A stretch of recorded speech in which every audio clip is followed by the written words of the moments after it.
राष्ट्रवादी पक्ष आणि घड्याळ चिन्ह अजित पवार यांच्या गटाकडे निवडणूक आयोगाचा मोठा निर्णय। लोकसभा निवडणुकीपूर्वी शरद पवारांना मोठा धक्का। निवडणूक आयोगाने दिलेला निकाल विनम्रपणे स्वीकारतो। उपमुख्यमंत्री अजित पवारांची प्रतिक्रिया। लोकशाहीत बहुमताला प्राधान्य, अजित पवारांचं वक्तव्य। पक्षाची भूमिका वृद्धिंगत करण्यासाठी आम्ही कालही कटिबद्ध होतो, आजही आहोत आणि भविष्यातही राहू, अजित पवार यांची भूमिका।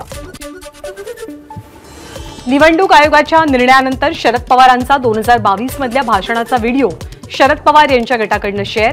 कुणाला सांगताय म्हातारा झालो, तुम्हाला काय ठाऊक आहे, तुमची साथ आहे तोपर्यंत ही गाडी थकणार नाही, थांबणार नाही, शरद पवार यांचं भाषणात वक्तव्य। निवडणूक आयोगाच्या निर्णयापाठीमागे अदृश्य शक्तीचा हात, जे शिवसेनेचं केलं तेच आमचंही केलं, खासदार सुप्रिया सुळेंची निकालानंतर प्रतिक्रिया। निवडणूक आयोगाने काल दिलेल्या निर्णयाविरोधात शरद पवार गट आज सुप्रीम कोर्टात जाणार। शरद पवार गटाची ज्येष्ठ वकिलांशी सल्लामसलत झाल्याची माहिती। अजित पवार यांच्या गटाला लोकशाहीप्रमाणे पक्ष आणि चिन्ह मिळालं। मुख्यमंत्री एकनाथ शिंदेंची प्रतिक्रिया। तर आम्हालाही निवडणूक आयोगाने मेरिटवरतीच पक्ष आणि चिन्ह दिलं, शिंदेंचं विधान। उपमुख्यमंत्री फडणवीसांकडून अजित पवारांचं अभिनंदन। उपमुख्यमंत्री अजित पवार यांना राष्ट्रवादी काँग्रेस पक्ष तसंच घड्याळ चिन्ह म्हणून निवडणूक आयोगाकडून मान्यता मिळाली, असं ट्विट करत फडणवीसांकडून अभिनंदन।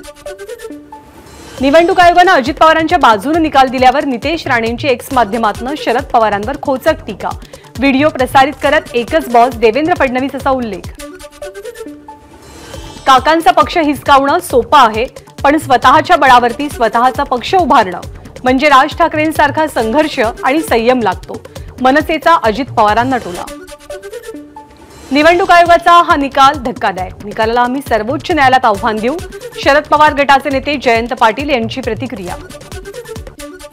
घाबरण्याचं कारण नाही, शरद पवार जिथे उभे राहतील तिथे पक्ष उभा राहील, शरद पवार म्हणजेच पक्ष, जयंत पाटील यांचं वक्तव्य।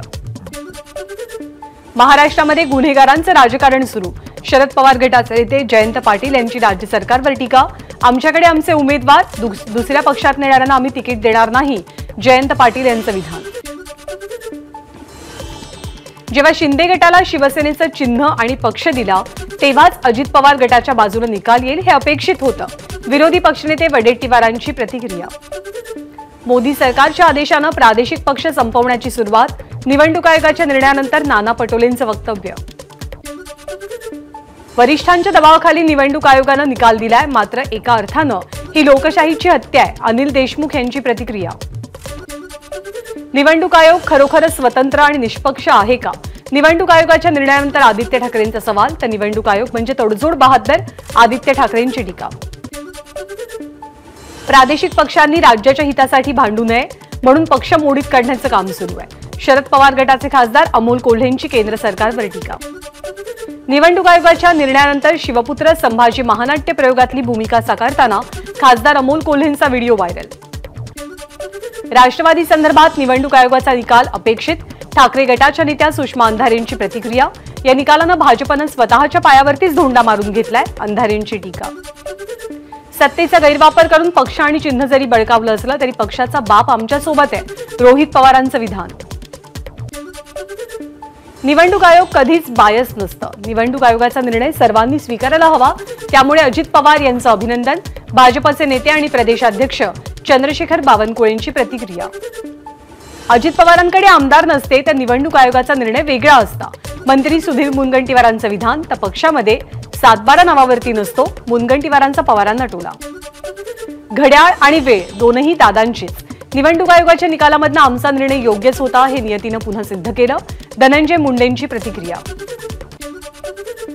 निवडणूक आयोगाचा निर्णय अपेक्षित, मात्र हा शरद पवारांचा राजकीय गळा दाबण्याचा प्रयत्न, शरद पवार गटाचे आमदार जितेंद्र आव्हाडांची टीका।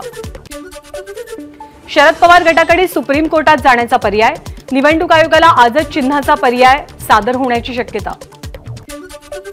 निवडणूक आयोगाच्या निर्णयाविरोधात सुप्रीम कोर्टात दाद मागणार, शरद पवार गटाचे आमदार सुनील भुसारा यांची प्रतिक्रिया। देवगिरीवरच्या बैठकीत अजित पवारांकडून सर्व नेत्यांचं आणि कार्यकर्त्यांचं अभिनंदन। या निर्णयानंतर जल्लोष करा आणि पक्ष संघटन आणि वाढीसाठी काम करा, अजित पवार यांच्या सूचना। मुंबईतील बेलाड पियर परिसरामध्ये शरद पवार गटाकडून बॅनरबाजी, चिन्ह तुम्हारा बाप हमारा या आशयाचे बॅनर्स। दिल्लीमध्ये शरद पवारांच्या निवासस्थानाबाहेर बॅनरबाजी, जो अपना नहीं हुआ वो जनता का क्या होगा या आशयाचे बॅनर झळकले. बॅनरमधनं अजित पवार यांच्यावर टीका.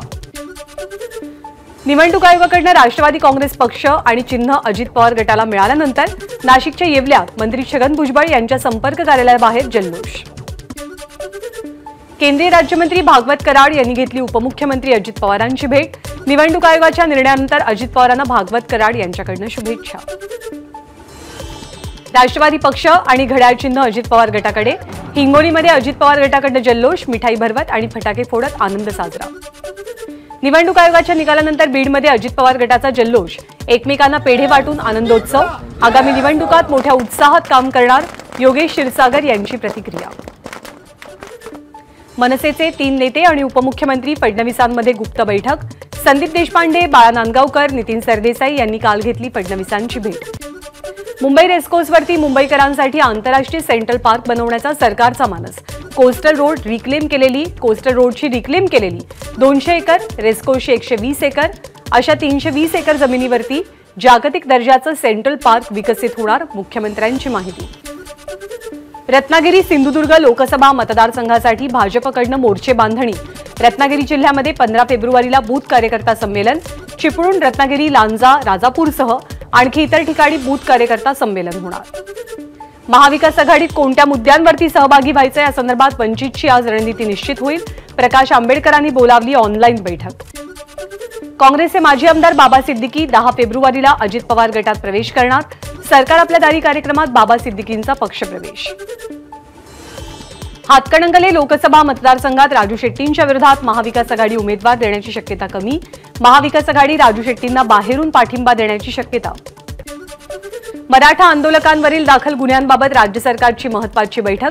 मंत्री सुधीर मुनगंटीवार यांच्या अध्यक्षतेखाली बैठकीचं आयोजन.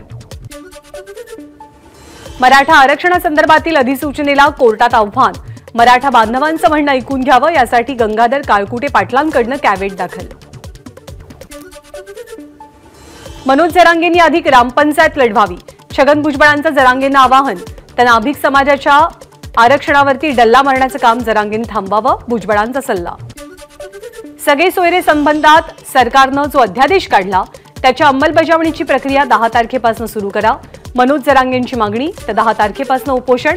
अंमलबजावणी होईपर्यंत उपोषण मागे घेणार नाही, जरांगेंचा इशारा. मराठा आरक्षण देण्यासाठी मागासवर्ग आयोगाचं काम युद्धपातळीवर सुरू. 23 जानेवारी ते 2 फेब्रुवारी दरम्यान झालेल्या सर्वेक्षणात 2,48,24,151 कुटुंबांचं सर्वेक्षण पूर्ण. राज्यसभेसाठी महाविकास आघाडीनं दुसरा उमेदवार दिल्यास भाजप चौथा उमेदवार देणार, सूत्रांची माहिती. उद्धव ठाकरेंच्या कोकण दौऱ्यानंतर महायुती आक्रमक. ठाकरेंच्या कोकणातल्या सभांना महायुती प्रत्युत्तर देत. मुख्यमंत्री एकनाथ शिंदे सतत गर्दीत असतात. सर्वसामान्य नागरिक सुद्धा वर्षावरती जातात. मग इतक्या किरकोळ गोष्टीचा बाऊ करणं योग्य नाही, दादा भुसेंचं वडेट्टीवारांना प्रत्युत्तर. कोविड काळात सत्ताधारी बंगल्यामध्ये बसून होते तेव्हा आपले कार्यकर्ते रस्त्यावरती उतरून काम करत होते. पुण्यातल्या एका कार्यक्रमात शर्मिला ठाकरेंची उद्धव ठाकरेंचं नाव न घेता टीका. तुम्ही फक्त आम्ही केलेल्या कामांचं श्रेय लाटू शकता. तुमच्या विकासाची गॅरंटी मातोश्री 1 ते मातोश्री 2 या पलीकडे नाही, जनतेला चांगलंच ठाऊक आहे, भाजपची उद्धव ठाकरेंवर टीका. एबीपी माझा, उघडा डोळे बघा नीट.